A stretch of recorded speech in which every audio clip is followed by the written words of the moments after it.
Okay. तो mostly जो सारे टॉपिक्स थे मैंने वो कवर कर लिए थे कोर्स की वीडियो में, लेकिन कुछ चीज़ें हैं जो लैब के अंदर ऐसी हैं जो कोर्स में की ही नहीं हुई, और वो ऐसी चीज़ें हैं जो काफ़ी इंपॉर्टेंट है लैब के हवाले से। सबसे पहली एग्जांपल इसके अगर हम लें तो व्यूज़ हो गए। अब व्यूज़ क्या होते हैं, वो बेसिकली आपकी जो सिलेक्ट क्वेरीज होती है ना, लंबी लंबी, हम उनको बस नेम करके रख लेते हैं। वो एक किस्म की वर्चुअली स्टोर हो जाती हैं, वो एक्चुअली फ़िज़िकली स्टोर नहीं हो रही, जगह नहीं ले रहे, लाइक उसके पूरा पूरा टेबल स्टोर नहीं हो रहा, लेकिन थोड़ा सा बैक एंड पे हू केयर्स वैसे। आपको बस इस तरह से सवाल आ जाएंगे 10-10 मार्क्स के, 15-15 मार्क्स के, कि write a view to show all departments with their number of rooms. अगर मैं आपको कहूँ कि एक मेरे पास रूम्स का टेबल है जिसके अंदर डिपार्टमेंट आईडी लिखी हुई है और इन्फॉर्मेशन है रूम के बारे में, और डिपार्टमेंट्स का टेबल है जिसके अंदर डिपार्टमेंट के बारे में इन्फॉर्मेशन है, और मैं कहूँ कि यार मुझे बता दो एक डिपार्टमेंट के अगेंस्ट कितने रूम्स हैं, बस ये वाला कॉलम करना है। इसकी सिलेक्ट क्वेरी ऑब्वियसली मुश्किल नहीं है, बस ग्रुप बाय है रूम्स के अंदर, ग्रुप बाय करके जॉइन लगा दिया डिपार्टमेंट्स के साथ, इसमें कुछ भी मुश्किल नहीं है। तो व्यू जो है वो यही है कि इसके ऊपर बस एक आपने एक लाइन एक्स्ट्रा डाल देनी है। तो यहाँ पे एक सिलेक्ट क्वेरी एग्जांपल के तौर पे है कि यहाँ पे ऑथर आईडी और रिपोर्ट के बारे में बात हो रही है कि आप रिटर्न करो एक क्या नाम है, बस हर author with the amount of reports that they've written. सही है, ये आपको क्वेरी दी हुई है। अब इसको अगर मैंने व्यू में लिखना हो तो यही है कि ऊपर लिख दूंगा क्रिएट व्यू, जो मैं नाम लिखना व्यू का, और आगे as, and that's literally it, बस सिलेक्ट के ऊपर ये चीज़ लिख देनी है क्लाइंट। तो व्यू ऐसे बनता। अब व्यू अगर बन गया तो वो एक टेबल की तरह हम यूज़ कर सकते हैं। मतलब अगर मैंने सेलेक्ट फ्रॉम व्यू का जो मैंने नाम लिखा था ऑथर रिपोर्ट डिस्ट्रीब्यूशन, मैं इस तरह से कर सकता हूँ, उसके ऊपर मैं वेयर भी लगा सकता हूँ मज़ीद, वो एक टेबल की तरह बिहेव करेगा। उसके अलावा हम जैसे एक टेबल को ड्रॉप करते हैं उस तरह से इसको ड्रॉप भी कर सकते हैं, ऑल्टर भी कर सकते हैं। ऑल्टर के अंदर बेसिकली आप उसको कम्प्लीटली रीडिफाइन कर दो कि अब इसकी इस सिलेक्ट क्वेरी की बेसिस के ऊपर ये बन रहा है। तो ये व्यूज़ हो गए, इसके अंदर और कुछ भी नहीं है। फिर आ जाती है बात स्टोर्ड प्रोसीजर्स की। तो यहाँ पे वो यही है कि आप काफ़ी बार लंबी लंबी क्वेरीज लिखते हो जो बाद में रीयूज़ भी होती हैं, तो स्टोर्ड प्रोसीजर्स के लिए हम यूज़ कर लेते हैं। तो यहाँ पे एक प्रोसीजर है KYS2, जो आपके बस प्रिंट करके बताते हैं किल योरसेल्फ, राइट। क्योंकि अगर आप बहुत ज़्यादा बोलते हो, ये काम बहुत फ्रीक्वेंटली करते हो, तो आप बस चाहोगे ये मैक्सिमल एफिशिएंसी के साथ हो, तो आप बस एग्जैक्ट और स्टोर्ड प्रोसीजर का नाम लिखो और वो सारा कुछ हो जाए जो भी है यहाँ पे होना। तो इसके अंदर आप बता रहे हो I am creating a procedure with this name, और आगे एज दिस। अब एज के आगे पूरी बॉडी आ जाएगी। बॉडी जब भी आनी है तो बिगिन एंड आना है, तो बिगिन एंड, और उसके अंदर दरमियान में जो मर्जी आपने वो कॉस्ट लिखने लिख लो। ये स्टोर प्रोसीजर है। अब यहाँ पे इंसर्शंस भी कर सकते हो, सिलेक्शंस भी कर सकते हो, जो मर्जी करना कर लो। अब हम इसके अंदर आर्ग्यूमेंट्स भी पास कर सकते हैं। मतलब इसके अंदर एक प्रोसीजर है गेट रेटिंग का, जो एक यूज़र आईडी लेता है और एक रिपोर्ट आईडी लेता है, और वो उस रिपोर्ट के ऊपर उस यूज़र की रेटिंग ले लेता है। ठीक है, या आप रिपोर्ट की जगह पे फेसबुक पोस्ट और समथिंग समझ लो, पोस्ट आईडी और यूज़र आईडी, और आपको उसके ऊपर कमेंट्स गेट करके दे रहा है जो इस यूज़र ने लिखे हैं। तो यहाँ पे ये select from rating where user ID equals at user ID and report ID equals at report ID. तो वो जो हमारे आर्ग्यूमेंट्स थे उसके साथ हमने कंपेयर कर देना बस। फिर जब हम इसको इन्वोक कर रहे होंगे, एग्जीक्यूट कर रहे होंगे, तो हम इस तरह से लिख देंगे कि एग्जैक गेट रेटिंग, आगे at user ID equals to comma at report ID equals 1। अब ज़रूरी नहीं है कि आप एट वगैरह ये लिखो, ये मैंने आगे भी बात की हुई है कि आप सीधा सीधा इस तरह से भी लिख सकते हो 3-2 करके, राइट। लेकिन अगर आपको नहीं पता ऑर्डर क्या है, कि पहले यूज़र आईडी आ रही है पहले रिपोर्ट आईडी आ रही है, तो आप इस तरह से ऐड करके इक्वल टू भी लिख सकते हो, वरना आप इस तरह से सीधा जो वैल्यूज़ हैं वो भी लिख सकते हो। खैर, ये हो गई आपकी आर्ग्यूमेंट्स। अच्छा, उसके बाद है डिफ़ॉल्ट वैल्यूज़। अगर आप चाहते हो कि आप ऑप्शनल कोई चीज़ छोड़ना चाह रहे हो, जैसे यहाँ पे मोस्ट रेटेड रिपोर्ट्स हैं, मैं चाहता हूँ कि ना कोई कट ऑफ वैल्यू हो कि अगर 5 या उससे ज़्यादा किए मैं ना, सिर्फ मुझे वो वाले नज़र आए। तो ये बेसिकली ये हो रहा है। तो वो जो कट ऑफ वैल्यू है, अगर वो नहीं पुट कर रहा, हम खुद ही बाय डिफ़ॉल्ट 5 सेट कर देते हैं, वरना वो जो डाल रहा है, लाइक जैसे फंक्शंस के अंदर डिफ़ॉल्ट वैल्यूज़ होती हैं, वही वाली चीज़। तो ये बस आर्ग्यूमेंट्स होंगे प्रोसीजर्स के। प्रोसीजर्स में और कुछ भी नहीं है। अब कुछ बिल्ट इन प्रोसीजर्स भी हैं, उसमें से एक आपने पहले देखा हुआ है, उसका नाम है SP_रीनेम। तो आपको अब शायद क्लिक हो रहा होगा कि हम पहले क्या करते थे। ये SP का मतलब यहाँ पे स्टोर्ड प्रोसीजर है, रीनेम का मतलब है कि रीनेम कर रहा है, कैसी बात है। तो हम एक बिल्ट इन स्टोर्ड प्रोसीजर को एग्जीक्यूट कर रहे हैं विद दीज आर्ग्यूमेंट्स। तो अगर आपने किसी टेबल को रीनेम करना है, आपने किसी प्रोसीजर को रीनेम करना है, आपने किसी व्यू को करना है, सबके लिए एक ही सिंटैक्स है, ओल्ड नेम न्यू नेम। लेकिन अगर आपने एक कॉलम को करना है ना, तो आपको इस तरह से करना पड़ेगा, table dot old name new name, और उसके बाद फिर आपको एक एक्स्ट्रा पैरामीटर डालना पड़ रहा है जिसके अंदर आपने फुल कैप्स में कॉलम लिखना। मुझे नहीं पता फुल ये कैप सेंसिटिव है या नहीं, लेकिन मैंने जब जहाँ पे भी लिखा देखा है फुल कैप्स में होता। खैर, तो ये SP रीनेम था। अपेरेंटली कुछ सेक्शंस को मिड में ये आया था, हमें नहीं आया था, लेकिन ये भी एक चीज़ होती है। अच्छा, उसके अलावा लोकल वेरिएबल्स हैं। ये जो चीज़ें थी ऐट वाली, लाइक ये एक्चुअली क्या होती हैं, वेरिएबल्स ही होते हैं ना। तो ज़रूरी नहीं है कि आप खाली आर्ग्यूमेंट्स के तौर पे बनाओ, आप अंदर भी बना सकते हो वेरिएबल्स। तो यहाँ पे मैंने एक लोकल वेरिएबल किसी प्रोसीजर के अंदर डिक्लेयर किया है जिसकी लाइफ टाइम इस पूरी इस बैच जितनी होगी, इस ट्रांजैक्शन जितनी, इस बिगिन एंड ब्लॉक जितने। ये एट माई लोकल वेरिएबल, उसके बाद मैंने डेटा टाइप बता दिए और मैंने फिर सेट कर दी उसकी लाइक कोई इनिशियल वैल्यू देके, और फिर मैंने प्रिंट करके दिखा दिया कि जी देखो चल रहा से चलना चाहिए। तो अगर मैं अब अपने टेस्ट वाले स्टोर प्रोसीजर को एग्जीक्यूट करूँगा ना, ये वैसे किसी प्रोसीजर में ना भी रखो, आप लाइक आउटसाइड भी रख सकते हो, इसके अंदर कोई कंटेनर की ज़रूरत नहीं है डिक्लेयर करने के लिए। आप SSMS खोल के यहाँ पे एक नई लाइन के अंदर, लिटरली ये लाइन 1 है, मैं यहाँ पे डिक्लेयर एट वेरिएबल इंट, इसके बाद मैं इसको सेट कर देता हूँ वरना गार्बेज वैल्यू ही होगी अंदर पे, और मैं करता हूँ प्रिंट एट वेरिएबल। ठीक है, अब मैं इसको अगर करूँ तो ये 1 हो गया। अब मैं इसके ऊपर F5 फिर से दबाने वाला हूँ, देखना क्या होगा। फिर से वही चला। अब ऑब्वियसली यार वही आउटपुट आएगी, ये बात नहीं है। बात ये है कि ये टेम्परेरी है, ये सिर्फ और सिर्फ इसकी लाइफ टाइम ना इस बैच तक है। अगर मैं गो लगा के यहाँ पे प्रिंट एट वेरिएबल करूँ ना, तो अब एरर दे देगा कि मैं नहीं जानता एट वेरिएबल क्या है। उसका लाइफ टाइम एक उस बैच जितना ही होता। ठीक है, तो ये वेरिएबल्स हो गए आपके। अच्छा, अब अगला जो टॉपिक है वो ट्रिगर्स का है। अब ट्रिगर्स 2 किस्मों के होते हैं, DML, DDL। अभी हम पहले DML पे ही रहेंगे।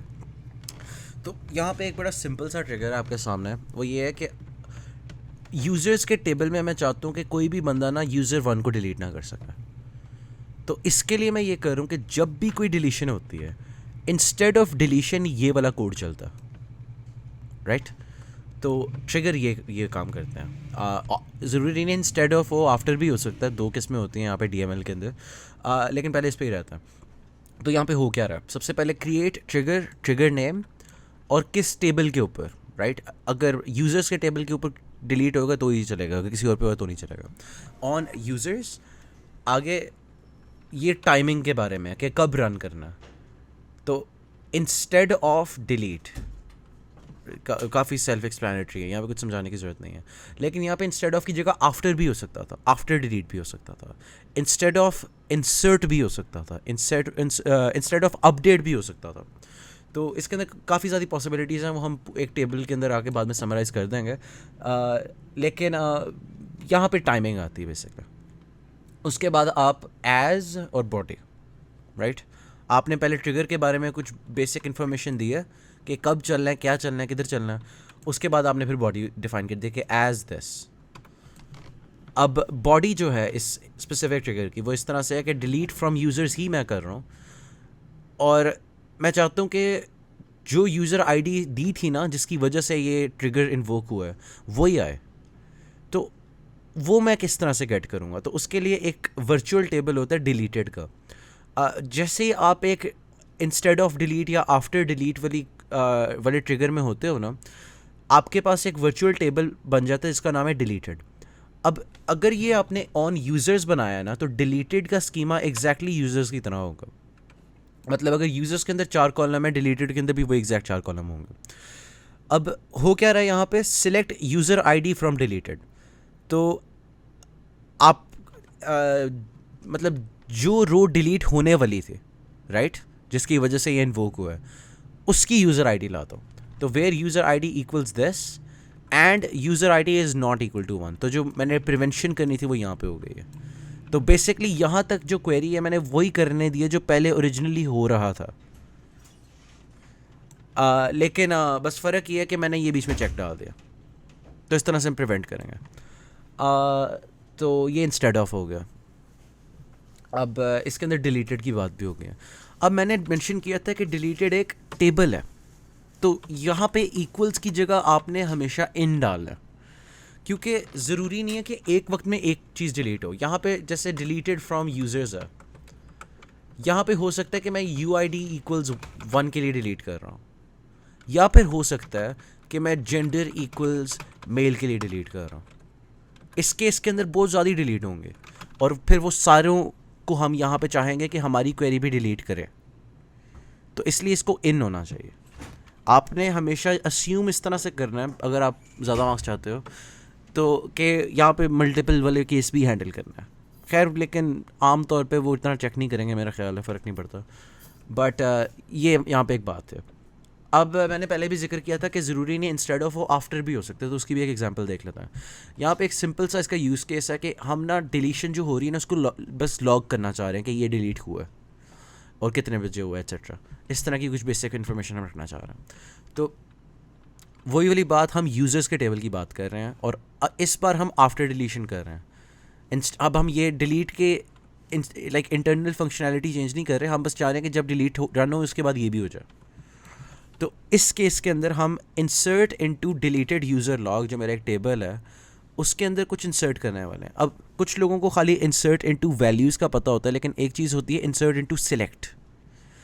इंसर्ट इनटू सिलेक्ट बेसिकली ये करता है कि जो सिलेक्ट वाली क्वेरी मैंने नीचे लिखी है ना, उसके रिजल्ट में जो टेबल आता है ना, मतलब अगर यहाँ पे 2 कॉलम सिलेक्ट हो रहे हैं ना डिलीटेड के टेबल से, तो वो 2 कॉलम्स की को आप समझ लो कि लाइक इस तरह से 2 कॉलम्स की जगह 2 लिस्ट्स हैं जिनके अंदर 1 to 1 कॉरस्पॉन्डेंस है।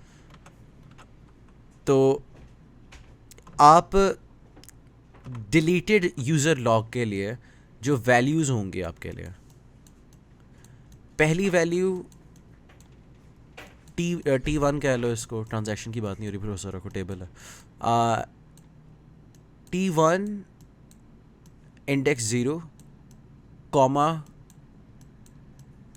T2 इंडेक्स 0, और ये लाइक तमाम इंडिसेस के लिए, मतलब यहाँ पे अगर 1 लिखा हुआ है, यहाँ पे 2 लिखा हुआ है, वो दोनों छप जाएंगे। इस तरह से है। तो आपका अगर आपकी सिलेक्ट के रिज़ल्ट में यूँ आ रहा है, आप ये उठा के इधर रख रहे हो। वैसे मैंने बड़ी कॉन्वोल्यूटेड तरीके से बताया, बहुत सिंपल बात को यही कहा मैंने कि एक सिलेक्ट का जो रिज़ल्ट होता है आप उसको इंसर्ट डायरेक्टली कर सकते टेबल में, ये लिखा हुआ, ये बस का। तो select user name sys date time, मतलब current date time from deleted, तो ये मुझे जो डिलीट हुआ है उसका यूज़र नेम दे देगा। उसके अलावा मैंने एक फंक्शन यूज़ किया है जो करंट डेट टाइम हमें देता था सिस्टम का। ये दोनों चीज़ें ना डिलीटेड यूज़र लॉग की वैल्यूज़ की जगह पे आ जाएंगी, और जितनी भी इसके अंदर रोज़ आई हैं उतनी इसके अंदर रोज़ इंसर्ट हो जाएंगे। ये होगा यहाँ पर। तो मैंने कहा इंसर्ट इनटू सिलेक्ट भी कवर कर ही दूँ तो खैर ये हो गया आफ्टर वाली चीज़। अब ज़रूरी नहीं है कि डिलीट पे हो सकता है इंसर्ट पे भी हो सकता है। इंसर्ट के केस के अंदर आपके पास बस फ़र्क ये है कि डिलीटेड की जगह इंसर्टेड का टेबल आ जाता है। तो मतलब अगर मैं आफ्टर इंसर्ट करना चाह रहा हूँ, प्रिंट करना चाह रहा हूँ, जो अभी अभी सारे इंसर्ट हुए हैं, तो उस केस के अंदर print select user name from inserted, तो यहाँ पे एक लिस्ट होएगी आपके पास तमाम उन यूज़र्स की जो अभी अभी इंसर्ट हुए हैं, और वो प्रिंट कर रहे हो आप। That's it. बस मुझे प्रिंट लिखने की ज़रूरत नहीं थी, डायरेक्टली खुद भी प्रिंट ही करेगा। खैर जो भी है। उसके अलावा अपडेट के लिए भी हो सकता है। अब अपडेट के अंदर एक डिफरेंट चीज़ है यहाँ पे ना, ये इस तरह से समझा जाता है जैसे ना एक अगर रो अपडेट हुई है ना, लेट्स से यहाँ पे आपका एक टेबल है प्राइस का, उसके अंदर प्रोडक्ट आईडी है और प्राइस है, बस ये 2 कॉलम्स हैं। इस केस के अंदर अगर मैं कोई इसकी पहली एंट्री है जिसका प्रोडक्ट आईडी के लिए प्राइस $5 और समथिंग, मैं इसको अपडेट करके चाहता हूँ कि 1 6 कर दूँ, मतलब PID 1 के लिए प्राइस 6 कर दूँ। तो उसको डील इस तरह से करेगा कि डिलीटेड के टेबल के अंदर ना 1 5 डाल देगा और इंसर्टेड के टेबल के अंदर 1 6 डाल देगा। तो जो अप्रोच मैंने पहले यूज़ की थी यहाँ पे इंसर्टेड डिलीटेड वाली, ये वही चीज़ है। तो अब आप यहाँ पे देख सकते हो मैंने सिलेक्ट फ्रॉम इंसर्टेड एंड उसको मैंने ज्वाइन किया डिलीटेड से, क्योंकि PID तो चेंज होनी नहीं है, हम बस प्राइस अपडेट्स को लॉक करना चाह रहे हैं। तो अब मेरे पास होगा PID 1 के लिए ओल्ड वैल्यू और न्यू वैल्यू, और मैं यही चाह रहा हूँ। तो यहाँ पे मैंने किया है I.PID I.price D.price, तो ये ओल्ड प्राइस न्यू प्राइस, और उसके अलावा करेंट डेट टाइम, सॉरी ये न्यू प्राइस है, ये D से है ना, डिलीटेड से। खैर उसके बाद ये जो सिलेक्टेड क्वेरी मैंने जो सिलेक्ट किया अभी सारा कुछ, इसको मैं डायरेक्टली इंसर्ट कर दिया फिर एक प्राइस लॉक के टेबल में, ये हुआ। तो अब मैं ये कर रहा हूँ यहाँ पे कि जब भी कुछ अपडेट होती है कोई प्राइस, तमाम अपडेट्स मेरी प्राइस लॉग में कैप्चर हो जाते हैं, ये हो रहा है। अब ये बड़ी बात हो गई हमारी DML ट्रिगर्स के बारे में। अब हम DDL ट्रिगर्स के बारे में बात करते हैं। DDL ट्रिगर्स जो होते हैं ना, वो एक स्पेसिफिक टेबल की जगह पूरी डेटाबेस पे होता है, और उसके अंदर ना ऑब्वियसली डेटा डेफिनेशन लैंग्वेज वाली चीज़ों के ऊपर हम काम करते हैं। यहाँ पे हम रो लेवल पे काम करते हैं, यहाँ पे हम टेबल लेवल पे काम करेंगे। मतलब एक टेबल ड्रॉप अगर किए, हम चाहते हैं कि वो ना करने दें, तो इस एग्जांपल के अंदर फॉर ड्रॉप टेबल, अच्छा इसके अंदर ना आफ्टर या इंस्टेड ऑफ नहीं होता, बस फॉर होता है, और ये फॉर जो है बेसिकली आफ्टर ही है। तो on database after drop table आपने प्रिंट कर देना कि नहीं, आपको ये अलाउड नहीं है, और आपने रोल बैक कर देना। तो इस तरह से हम प्रिवेंट करें टेबल को ड्रॉप होने से। खैर बस यही बात है कि यहाँ पे पहले मैं बता चुका हूँ, लेकिन जो टाइमिंग वाली बात थी, यहाँ पे हम instead of delete after delete देख चुके हैं, लेकिन DDL की ट्रिगर्स के अंदर ना सिर्फ फॉर होता है, और ये बेसिकली बस आफ्टर ही है। तो ड्रॉप होगा टेबल, उसके बाद ये होगा, इसलिए मैं रोल बैक कर रहा हूँ, इंस्टेड ऑफ की तरह काम नहीं करता। ठीक है, उसके बाद अब हाँ ठीक है, सारी बातें हो गई हैं। अब बस एक जनरल समरी, क्योंकि ये वाला टॉपिक ही है थोड़ा जिसके ऊपर लोग स्ट्रगल करते हैं, वो ये है कि अगर मैं ट्रिगर का ऑन लिख रहा हूँ, अगर मैं टेबल के ऊपर लगा रहा हूँ ना, वो एक DML ट्रिगर होगा, और उसके अंदर फिर टाइमिंग के लिए मेरे पास ऑप्शंस आ जाती हैं इंस्टेड ऑफ, आफ्टर, और फिर ऑपरेशंस जो मैं जिनके लिए ट्रिगर्स बना सकता हूँ वो है इंसर्ट डिलीट अपडेट, ये सारे रो लेवल हैं। जबकि DDL के लिए ना आप पूरी डेटाबेस या पूरे सर्वर के ऊपर लगा रहे होते हो, तो ऑन फुल कैप्स डेटाबेस करके आप लिख लोगे, और टाइमिंग ऑप्शन आपके पास खाली एक ही है, फॉर। और लेकिन आपके पास ऑप्शंस जो है ना, जिन ऑपरेशंस की बेसिस के ऊपर ट्रिगर हो रहा है, वो ज़्यादा है। मतलब क्रिएट टेबल तो है, ड्रॉप टेबल तो है, ऑल्टर टेबल तो है, लेकिन उसके अलावा क्रिएट प्रोसीजर भी है, ड्रॉप प्रोसीजर भी है, क्रिएट व्यू भी है, उसके अलावा ड्रॉप ट्रिगर तक है। तो ये बहुत ज़्यादा पावरफुल है टूल हमारे पास DDL ट्रिगर्स के अंदर, कि आप लिटरली हर चीज़ के ऊपर ही बना सकते हो ऑलमोस्ट।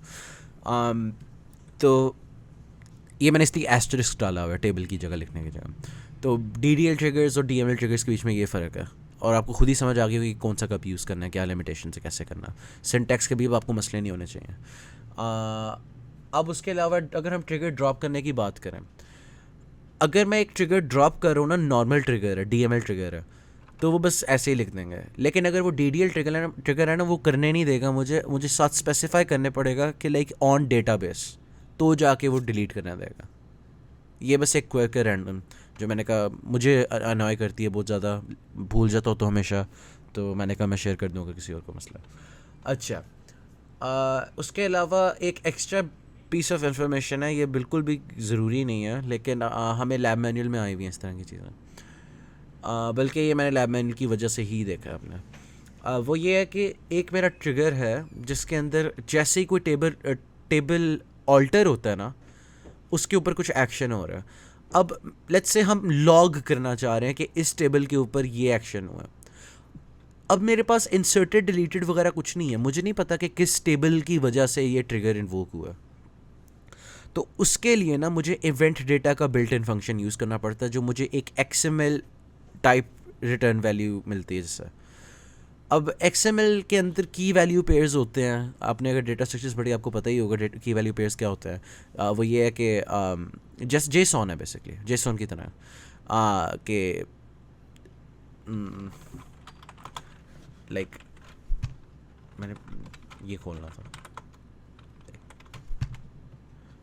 जैसे जेसॉन के अंदर होता है ना कि यूज़र आईडी के अगेंस्ट 3 पड़ा है, नम के आगे कुछ और कुछ पड़ा होगा, एट्सेट्रा।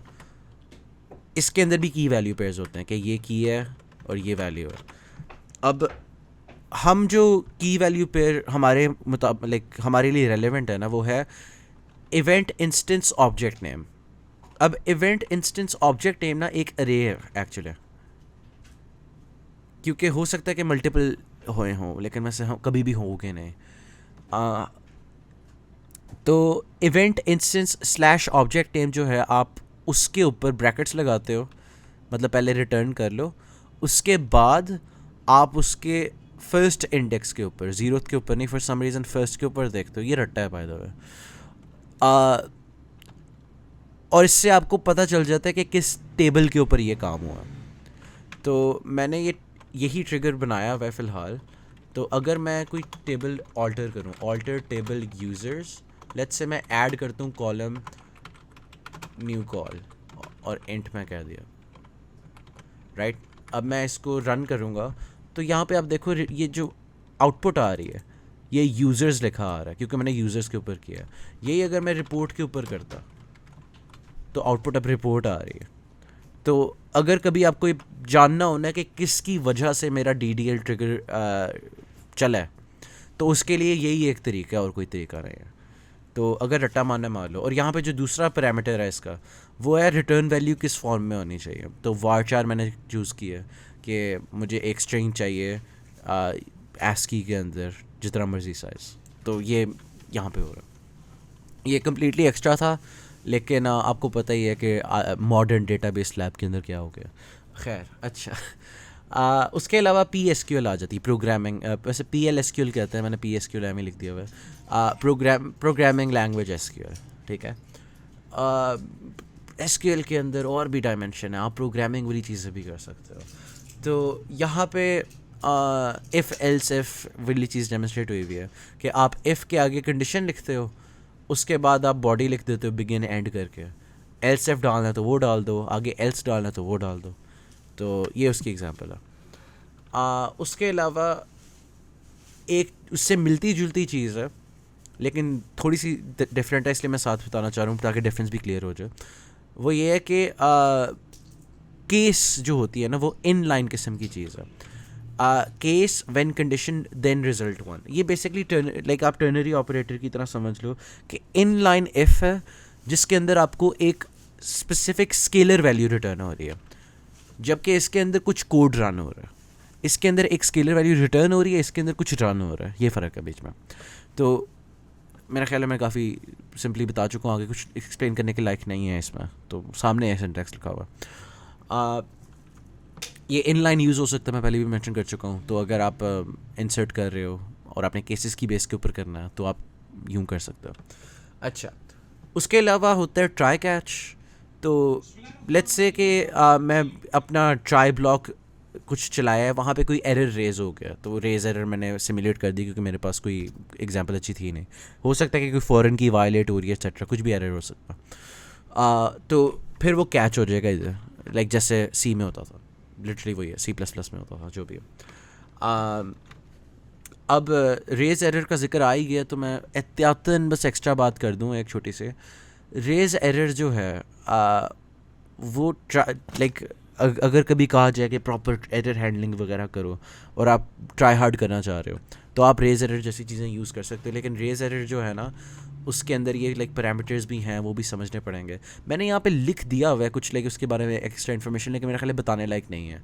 तो अगर किसी को इंटरेस्ट है इस ट्राई हार्ड करने में तो वो देख सकता है, लेकिन ये बिल्कुल भी इंपॉर्टेंट नहीं है। खैर इसलिए मैं स्किप कर रहा हूँ, आगे चलते हैं। ट्राई कैच की बात हो गई। उसके बाद वाइल है। अब लूप्स इसके अंदर खाली एक ही किस्म के होते हैं, वो वाइल लूप होते हैं, फॉर लूप नहीं होता। लेकिन वो कोई मुश्किल चीज़ नहीं, मैंने फॉर लूप वाला ही काम किया हुआ कि मैंने एक इंटीजर डिक्लेयर कर दिया आई, जिसको मैंने इनिशियलाइज़ किया विद 0, और मैंने कंडीशन बता दी है कि आई लेस देन 10, और मैंने बस वो यहाँ पे इंक्रीमेंट करी जा रहा हूँ और प्रिंट कर रहा हूँ। तो इससे मुझे 0 1 2 3 4 5 6 7 8 9 प्रिंट होकर मिल जाएगा। ये वाइल लूप्स हैं, आप इससे जो मर्ज़ी करना चाहते हो कर सकते हो। खैर उसके अलावा स्केलर फंक्शन हमारे पास। स्केलर फंक्शंस के अंदर जहाँ पे प्रोसीजर्स ये करते थे कि कोड रन करते थे, यहाँ पे भी कोड रन होता है, लेकिन ये चीज़ें एक्चुअली रिटर्न करते हैं। फ़र्क ये है, वो कुछ रिटर्न नहीं करते थे, ये आपको एक सिंगल वैल्यू रिटर्न करती है, चाहे वो इंटीजर हो, चाहे वो स्ट्रिंग हो, या जो मर्जी डेटा टाइप हो। तो इसका सिंटेक्स कुछ इस तरह से है कि आप क्रिएट फंक्शन नेम, आगे लिस्ट ऑफ पैरामीटर्स। अगर आपने कुछ नहीं लिखना, आप खाली ब्रैकेट्स छोड़ दोगे, जैसे कोई भी आप किसी भी प्रोग्रामिंग लैंग्वेज में फंक्शन लिख रहे हो तो फिर रिटर्न वैल्यू इस तरह से आती है कि रिटर्न्स दिस डेटा टाइप। उसके बाद आप एज करके बॉडी लिख दो, और फिर आपने अगर रिटर्न करना है, इसके अंदर मैं सम किया हुआ है जो 2 पैरामीटर्स दिया था, तो return at input 1 plus at input 2। तो ये यूँ यूज़ हो सकता है, लेकिन ज़रूरी नहीं है कि आप बस इस तरह के काम करो, आप दूसरे टेबल्स भी यूज़ कर सकते हो इसके अंदर। मतलब यहाँ पे मैंने ये किया है कि गेट रिव्यू काउंट, अगर एक यूज़र आईडी मुझे मिलती है, मैं उसका रिव्यू काउंट आपको रिटर्न करके दे दूँगा। ये फंक्शन मेरा कर रहा है। तो वो इस तरह से हो रहा है कि select count from rating where user ID equals at user ID, और फिर मैं वो रिटर्न करूँ जो ये रिटर्न करेगा काउंट। तो ये भी एक इसकी अच्छी चीज़ है। अब आप इसको यूजुअली कहाँ यूज़ करोगे? आप कंप्यूटेड कॉलम्स में यूज़ करोगे। लेकिन अच्छा हाँ, इसको यूज़ करने के लिए आपको ना लाइक जब भी आप लिख रहे हो, आपकी इंस्टिंक्ट होगी इस तरह से लिखो, लेकिन आपने शुरू में DB और डॉट भी लिखना है हमेशा, क्योंकि ये एक डेटाबेस ऑब्जेक्ट है। That I don't know why, बस इस एक चीज़ के अंदर उन्होंने DB और डॉट वाला प्रीफिक्स सोचा कि ज़रूरी है, लेकिन फंक्शंस कॉल करते हुए हमेशा DB और डॉट लिखना है। तो यहाँ पे अगर मैं कंप्यूटेड कॉलम एक नया बना रहा हूँ कि हर यूज़र के साथ टोटल रिव्यूज़ भी आ जाएं, तो as DBO dot get review count user ID, तो फॉर ईच यूज़र उसकी यूज़र ID यहाँ पे आ जाएगी, और ये फंक्शन रन होएगा, और उसके बाद उसकी आउटपुट आ जाएगी। ये जो अभी हमने डिफाइन किया था वो रन होएगा बैकग्राउंड में। तो स्केलर फंक्शंस बहुत ज़्यादा जगहों पे यूज़ हो सकते हैं, उनमें से एक ये थी, और उसके लिए फॉर सम रीज़न हमेशा आपको कॉल करते हुए DB और डॉट लिखना पड़ता। अच्छा, अब आपने शायद कंप्यूटर कॉलम्स जब भी देखे हो ना, आपने परसिस्टेड का कीवर्ड देखा होगा। अगर आप परसिस्टेड यहाँ पर डालने की कोशिश करोगे ना, एरर देगा। वो कहेगा कि ये आपका ये कॉलम जो है ना नॉन डिटर्मिनिस्टिक बिहेवियर शो कर रहा है, इसलिए ये परसिस्टेड नहीं होगा। अब बेसिकली वो ये चाहता है कि आप किसी टेबल वगैरह पे डिपेंड ना कर रहे हो।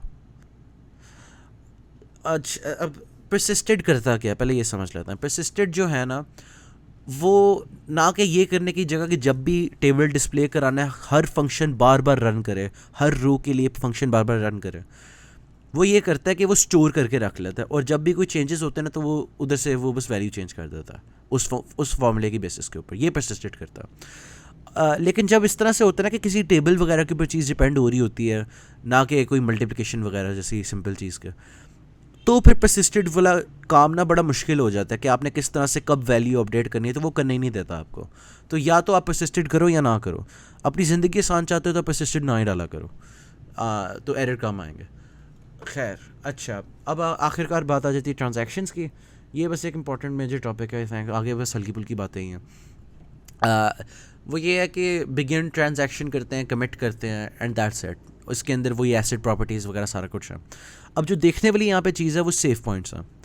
आप अगर यहाँ पे कुछ वर्किंग की है और आप चाहते हो कि ठीक है यार, यहाँ तक मैंने इतना काम कर लिया, आगे जाके कहीं एरर भी आता है ना, इस स्टेट पे ला के बात ख़त्म कर दें। तो उसके लिए आप सेव पॉइंट बना सकते हो। तो मैंने सेव पॉइंट बना लिया यहाँ पे, जिसका मैंने लिटरली नाम सेव पॉइंट नेम लिखा। तो अच्छा, यहाँ पे ट्रांजैक्शन पूरा लिख सकते हो या ट्रैन भी लिख सकते हो, फ़र्क नहीं पड़ता इससे अगर कंफ्यूज हो रहे हो तो ये दोनों के साथ चल जाता है। सेव ट्रांजैक्शन लिख दो या सेव ट्रैन लिख दो। खैर, पॉइंट ये है कि सेव ट्रांजैक्शन, उसके बाद आप आगे सेव पॉइंट का नाम लिख देते हो। लेट्स से यहाँ पे कोई और वर्किंग हुई है, बाद में जाके कोई एरर चेक है, एरर चेक फायर हो जाता है और पता चलता है कि यार कुछ गलत हो गया, तो आप रोल बैक करते हो टू योर सेव पॉइंट। अगर आप यहाँ पे सेव पॉइंट नेम नहीं लिखोगे ना, वो बस पूरी ट्रांजैक्शन रोल बैक कर देगा। जबकि अगर आप यहाँ पे करोगे ना, स्पेसिफाई कर रहे हो कि आप स्पेसिफिकली किस सेव पॉइंट पे जाना चाह रहे हो। ये बस यहाँ पे एक लाइक सिंटैक्स वाइज चीज़ थी और कुछ भी नहीं है ट्रांजैक्शंस में। अब बस हल्की फुल्की और बातें हैं कि कॉमन टेबल एक्सप्रेशंस वगैरह ये क्या चीज़ें होती हैं। ये एक्चुअल जो है ना, मैं बहुत ज़्यादा यूज़ करता हूँ सारी क्वेरीज़ के अंदर, इसलिए मैंने इंक्लूड किया है। तो लेट्स से हमें प्रॉब्लम ये दी गई, और बाय द वे ये वही है सुपर डॉग एमिशंस वाला जो बार बार लैब मैन्यूल आई जाता है, उसी के अंदर से मैंने एक प्रॉब्लम बना ली थी, बस ये चीज़ डेमोन्स्ट्रेट करने के लिए कि लेट्स से आपको कहा जाता है कि आपके पास साइट्स हैं और उसके ऊपर एमिशन रिकॉर्ड हो रही है। एक टेबल है साइट्स का, एक है एमिशन रिकॉर्ड्स का, जिसके अंदर साइट आईडी एज फॉरेन की यूज़ हो रही है। अब जो हम चाहते हैं ना, हम ये चाहते हैं कि ऐसी साइट जिसके अंदर सबसे ज़्यादा रिकॉर्ड्स हैं एमिशन के, वो आ जाए। तो इसके काफ़ी ज़्यादा तरीके हैं, लेकिन अक्सर तरीक़ों में एक मसला ये आता है कि वो सिर्फ अगर दोनों मैक्सिमम के बराबर हो, मतलब दो साइट्स फर्स्ट प्लेस पे आ रही हैं, मतलब दो साइट्स हैं 10 वाली, बकाया सारी 10 से कम है, तो वो सिर्फ और सिर्फ उनमें से कोई एक आर्बिट्रेरीली सिलेक्ट कर देता है और वही वाली आउटपुट करता है।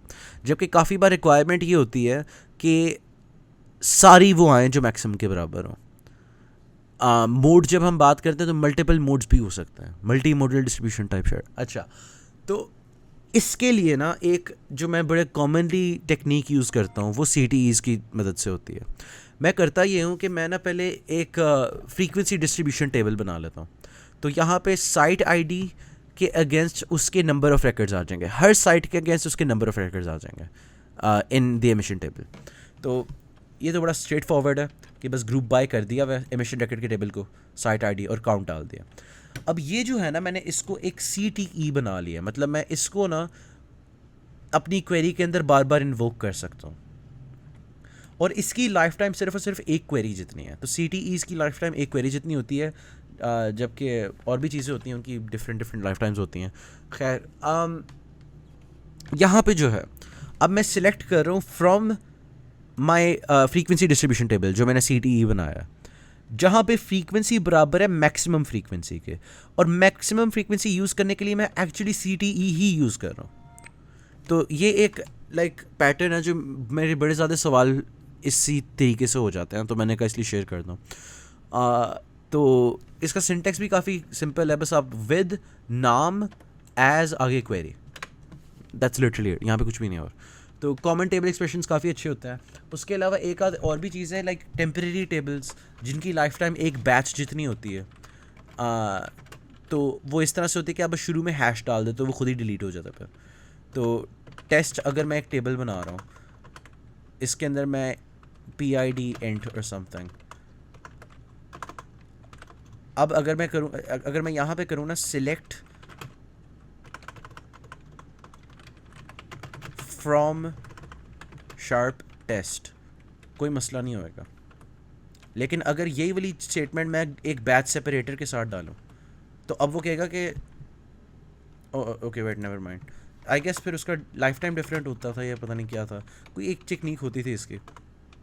लेकिन टेम्परेरी टेबल्स भी होते हैं, मेरा ख्याल है वो प्रोसीजर्स में ही काम करता होगा फिर, खुद देख लेना अगर इंटरेस्ट है। बस लाइक इस तरह की चीज़ें भी होती हैं। जो मेजर बातें थी वो सारी कवर हो गई हैं। एक्चुअली डेटाबेस लैब का पेपर काफ़ी इजी होता है, उसके अंदर ज़्यादातर जो पहले 3 टॉपिक उन्हीं के ऊपर आएगा, व्यूज़ के ऊपर आएगा, स्टोर प्रोसीजर्स के ऊपर आएगा, ट्रिगर्स के ऊपर आएगा, और उसके अलावा हल्की फुल्की प्रोग्रामिंग लैंग्वेज स्किल आ जाएगी, CTEs का हल्का फुल्का फ़ायदा हो जाएगा, और TSQL का एक आध सवाल आ जाएगा।